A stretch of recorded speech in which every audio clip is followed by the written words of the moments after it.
Is this some kind of joke? The voice, sharp and filled with the rude bite of young pride, cut through the hot afternoon air. Marcus Reed, lead technician, 26 years old and top of his class, kicked the landing leg of the sleeping helicopter. The sound of his boot against the olive-green metal was a flat, unsatisfying noise. The machine, an old piece from a past time, sat stubborn and silent on the otherwise clean runway of Fort Davidson.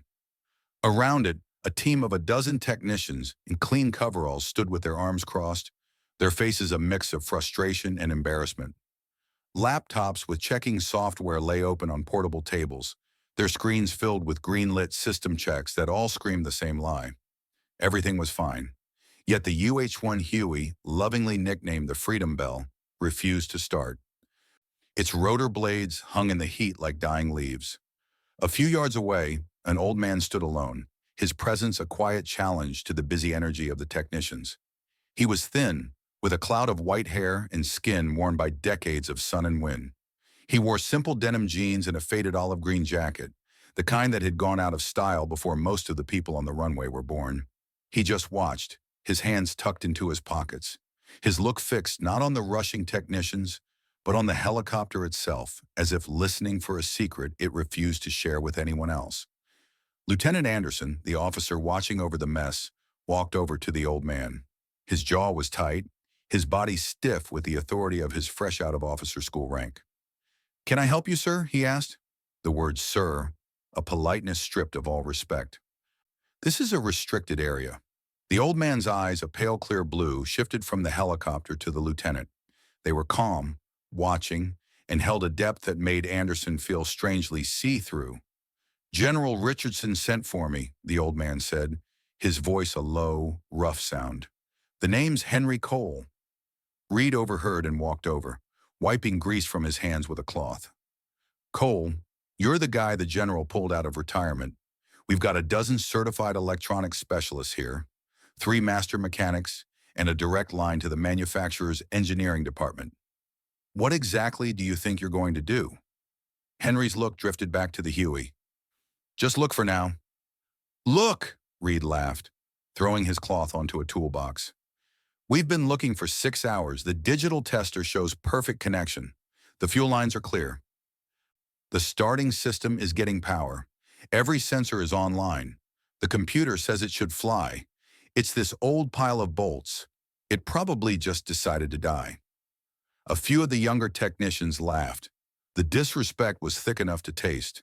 They saw a fossil brought in to help with a fossil. A publicity trick, maybe, or a general's moment of emotional madness. This was a day for cutting-edge checking and exact engineering, not for old men and their foggy memories. Lieutenant Anderson crossed his arms, copying Reed's impatience. Mr. Cole, we appreciate you coming down, but as you can see, we have the situation under control. My team is highly trained. They're trained on glass cockpits and fly-by-wire systems," Henry said, his voice even. "This bird is different. She has a soul, and right now, her soul is quiet." Reed let out a short, disbelieving laugh. "A soul? Okay, old man. You hear that, guys? We don't need a testing tool. We need a priest." The laughter from the crew was louder this time. Henry ignored them. He began a slow walk around the helicopter, his movements careful, almost ceremonial. He didn't touch anything. Not yet. He just looked. He stared at the rotor pole, his eyes following lines no one else could see. He bent down to look at the tail section, his face unreadable. The technicians watched him with a kind of amazed disgust, as if watching a curious ritual from a primitive tribe. "His background," Anderson muttered to Reed, looking at a file on his tablet, "says here he was a crew chief in Vietnam." He said the word Vietnam as if it were ancient history, a chapter from a textbook. "A crew chief," Reed repeated, shaking his head. "So he knows how to patch bullet holes and swap out parts in a jungle." "We're not in a jungle, Lieutenant. We're on a modern military base with tools that cost more than his house." Henry stopped near the left side engine cover. He was looking at a specific panel, a small, almost hard-to-notice plate just below the main exhaust. He squinted, his head tilted. "What is it?" Anderson asked, his tone heavy with fake patience. "See a ghost?" Something like that, Henry whispered. He pointed a steady wrinkled finger. That access panel? Is it flush? Reed rolled his eyes and walked over, running his hand over the spot. It's flush. The tightness specs on those bolts are perfect. I checked them myself. The sensors behind it are all green. Did you open it? Henry asked. There's no reason to open it, Reed shot back, his frustration boiling over. The checking shows no fault in that part. Opening it would mean breaking a factory seal and creating a mountain of paperwork for a problem that doesn't exist. He pointed broadly at his group of computers. The system tells us where the problem is, and it's not there. Your system, Henry said softly, doesn't know this bird. I do. He reached into his old jacket and pulled out a small worn leather bag. It was marked and stained. The leather softened by decades of use. The button was polished smooth from the touch of his thumb. He struggled with it for a moment, his old fingers not as quick as they once were. Reed smiled mockingly. What's in there, Grandpa? A magic stick? Henry didn't answer. He simply looked down at the bag in his hands, and for a quick second, the noisy runway of Fort Davidson disappeared. The air was thick, wet, and smelled of rot and explosives. The deafening thump-thump of rotor blades hit his ears. He was 20 years old again, his knuckles bloody, sweat stinging his eyes. Tracers, green and terrifying, zipped through the thick jungle trees below. Inside the shaking belly of this very same Huey, a pilot was screaming on the radio. A co-pilot was fallen over the controls, and a half-dozen soldiers were praying. A bullet had punched through the engine cover, and the bird was losing power. He'd crawled out onto the leg, the wind trying to tear him away. And from that very leather bag, he'd pulled a roll of metal tape and a stubby custom ground wrench. The bag had been a gift from a pilot he'd saved the week before, a man who swore Henry could bring aircraft from the dead. He had held himself against the body and worked, his hands sure and steady, while the world fell apart around him. The memory disappeared as quickly as it came, leaving the ghost of rotor wind in his ears. He looked up, his pale blue eyes refocused on the proud faces of Reed and Lieutenant Anderson. They saw an old man with a shabby tool bag. He saw the ghosts of the young men he'd kept alive. The heat was becoming too much. The general's show flight was supposed to have started an hour ago with important people waiting in a cooled viewing stand across the base. The delay was turning from a technical problem into a full-blown embarrassment. Lieutenant Anderson's radio made noise. It was the base commander, his voice tight with controlled anger. Status report, Lieutenant. No change, Colonel, Anderson said, struggling to keep his own voice steady. We're still troubleshooting a no-start problem. The techs are running level 3 checks now. And the civilian? The one General Richardson insisted upon. Anderson glanced at Henry, who was still standing quietly by the engine. He's here, sir. He's watching. There was a pause on the other end of the line. Put him on the phone with the general now. The order felt like a hit. Embarrassed, Anderson walked over to a young airman who was part of the support crew, a kid named Carter. Carter had been watching the entire exchange, not with the mockery of the technicians, but with a quiet, troubled curiosity. He'd seen the way the old man looked at the helicopter, the way he carried himself. It wasn't pride. It was a deep, unshakable knowing. Anderson, Carter snapped. The colonel wants the civilian on a secure line to General Richardson. Yes, sir, Carter said, grabbing a tactical phone. But as he approached Henry, he saw the looks from Reed and the others. He saw the dismissal in their eyes, and he remembered his own grandfather, a quiet man who had fixed tanks in the frozen mountains and never spoke of it. Something clicked in his mind. This wasn't right. He handed the phone to Henry, but then on feeling, he stepped away and used his own personal cell phone. He scrolled through his contacts and found the number for the general's direct assistant, a major he'd met during a briefing a month before. It was a long shot, a massive break of rules, but his gut screamed at him to do it. The major answered on the second ring. His voice rushed. Major Stevens. Sir, this is Airman Carter at the flight line at Fort Davidson, he said, his voice low and urgent, turning his back to the others. I'm sorry to call you directly, but sir, it's about Mr. Cole. What about him? The major asked, his tone immediately getting sharper. Is he all right? He's fine, sir, but the situation here is not good. The lead tech and the lieutenant in charge, They're treating him like he's confused. They're laughing at him. They won't let him near the aircraft. They're trusting their computers. And sir, I don't think the computers know what's wrong. This man, Mr. Cole, he looks like he does. There was a dead silence on the other end of the line. For a moment, Carter was certain he was going to be in serious trouble. Then he heard muffled shouting, the sound of a chair scraping back hard, and the major's voice now directed away from the phone. General, you need to hear this now. Inside the air-conditioned command center miles away, General Richardson, a man with 3 stars on his collar and a face carved from stone, took the phone from his assistant. He listened for 10 seconds as Airman Carter quickly told the scene of casual disrespect on the runway. The general's face, already stern, hardened into something scary. He didn't raise his voice. He didn't need to. His words were cold, exact, and carried the weight of his entire career. Major, he said, his voice a low growl that made everyone in the room scared. Get me Colonel Brooks on the line. Conference him with the tower at Davidson now.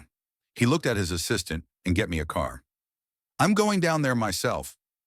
He muted his end of the call and turned to the gathered staff in the command center. For those of you who don't know, he said, his voice dangerously quiet, the man my officer and lead technician are currently embarrassing on that flight line is Henry Cole. In the Washoe Valley in 1968, he kept 60% of the 1st Cavalry Division's Hueys in the air, using found parts, wire, and sheer force of will. They didn't call him a crew chief. They called him the Phantom because he could make dead birds fly again. The Freedom Bell isn't just a Huey. It was his Huey. He was her crew chief for over 1,000 combat flight hours, a flight that earned him a Distinguished Service Cross when he landed on a dangerous landing zone under fire to rescue a trapped LRRP team after both of his pilots were wounded. He paused, letting the weight of his words settle in the silent room. The reason that helicopter is so special, the reason it's the centerpiece of our heritage fleet is because of a change he personally designed in a mud-soaked tent, a change that is not in any manual. Now someone get me that car. Back on the sun-baked runway, the tension had reached its highest point. Henry Cole had finished his call with the general, a brief exchange of quiet, respectful whispers that the others couldn't hear. He handed the phone back to Carter with a small, grateful nod. Then he turned back to the helicopter. Reed, encouraged by the lack of any immediate lightning strike from the heavens, stepped in front of him. Okay, you've had your phone call with your old war buddy. We're done here. The colonel wants this machine moved to a hangar. I can get it started, Henry said simply. Just let me open that panel. Lieutenant Anderson had reached his limit. His authority was being challenged by a relic in front of his entire team. His career flashed before his eyes. A career stopped by a stubborn old man in a stubborn old machine. He made a decision, a terribly poor one. That's enough, Anderson said, his voice dangerously loud. Mr. Cole, you are a civilian interfering with a military operation on a secure base. I am ordering you to leave the flight line immediately. Henry didn't move. He just held the lieutenant's look. I mean it, Anderson said, taking a step forward until he was invading Henry's personal space. He lowered his voice to a threatening whisper. One more word and I will have you taken to the base jail for a full security review. Do you understand me, old man? He placed his hand firmly on Henry's shoulder, planning to physically turn him and march him away. It was the final, unchangeable overreach, the ultimate act of arrogant foolishness. The sound that cut through the air wasn't the sputtering of an engine, but the high-pitched squeal of tires. A group of 3 black command vehicles stopped suddenly on the runway, just yards away, their doors flying open before they had fully stopped. From the lead vehicle came General Richardson himself, his face a mask of cold anger. Following him was the base commander, Colonel Brooks, whose face was pale with fear. The gathered technicians froze, their mouths open. Lieutenant Anderson pulled his hand back from Henry's shoulder as if he'd been burned. His blood ran cold. He felt a wave of sickness wash over him. General Richardson didn't run. He moved with a speed and purpose that was far more terrifying. He walked across the concrete, his eyes locked on Henry Cole, ignoring everyone else as if they were nothing more than still scenery. He bypassed the shocked lieutenant and the frozen lead technician, coming to a stop directly in front of the old man in the faded jacket. In the ringing silence, General Richardson, a three-star general in command of the entire region, brought his heels together with a loud crack. He raised his hand to his forehead and delivered the sharpest, most respectful salute of his long and decorated career. "Mr. Cole," the general said, his voice booming across the runway, clear and strong for all to hear. "It is an honor to have you on my bases, sir. I apologize for the welcome you've received." Henry simply nodded, a flicker of sad understanding in his pale blue eyes. He did not seem surprised or even particularly proven right. He just seemed tired. The general dropped his salute but remained at attention. He turned his head slightly, his look sweeping over the shocked crowd of technicians and falling with laser-like strength on Lieutenant Anderson and Marcus Reed. "Let me make something perfectly clear to all of you," the general announced, his voice dropping to a deadly quiet level that nonetheless carried to every corner of the flight line. "This man whom you have treated with such deep disrespect is a living legend of Army aviation. This is Henry the Phantom Cole. He holds the Distinguished Service Cross for bravery, 2 silver stars and a bronze star with a V device. He has more combat flight hours as a crew chief than every single pilot on this base combined." He pointed a stiff finger at the silent helicopter. "That aircraft, the Freedom Bell, is not just a piece of equipment. It is a monument. In 1969, during a heavy rain, Mr. Cole personally took apart and rebuilt her transmission in less than 12 hours to rescue a downed scout team. In 1970, he redesigned the fuel flow controllers on this specific bird, a change that is not and never will be in any of your manuals or your computers.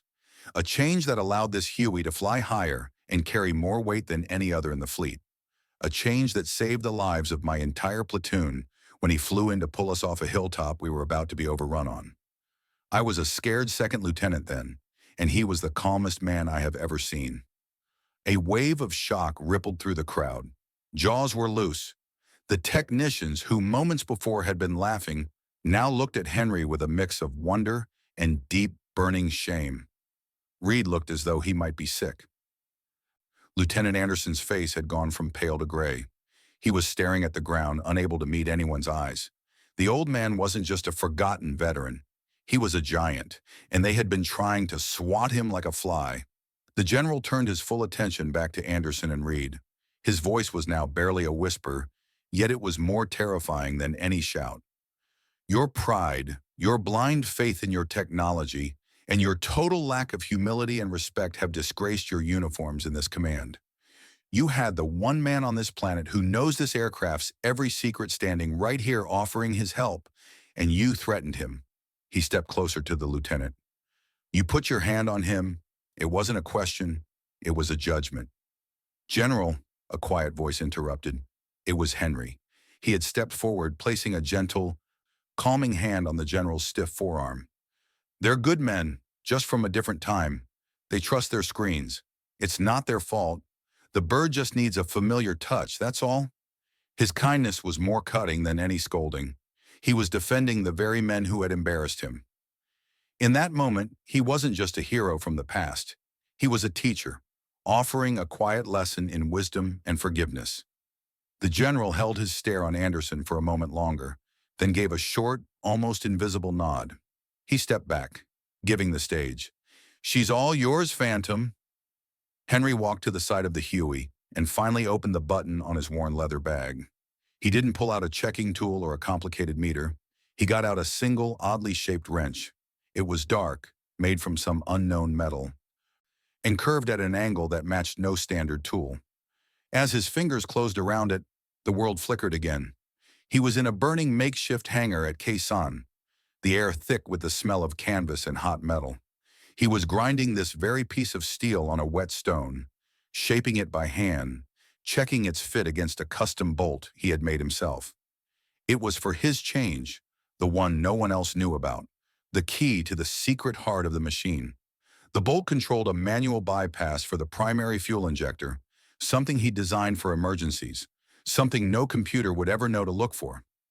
Back in the present, he reached for the small access panel that Reed had dismissed. With a custom wrench, he turned the 4 bolts. They came loose with a smooth ease that no standard tool could have managed. He removed the plate, showing a small, simple lever hidden within a tangle of wires. It was switched to the standard position. With the tip of the wrench, he gently moved it to the bypass position. It clicked softly into place. He replaced the panel, tightening the bolts with a practiced touch. He then walked to the cockpit door and looked at the shocked technicians. "Someone want to try her now?" he asked, his voice calm. As if in a trance, Reed stumbled forward. He climbed into the pilot's seat, his hands shaking slightly.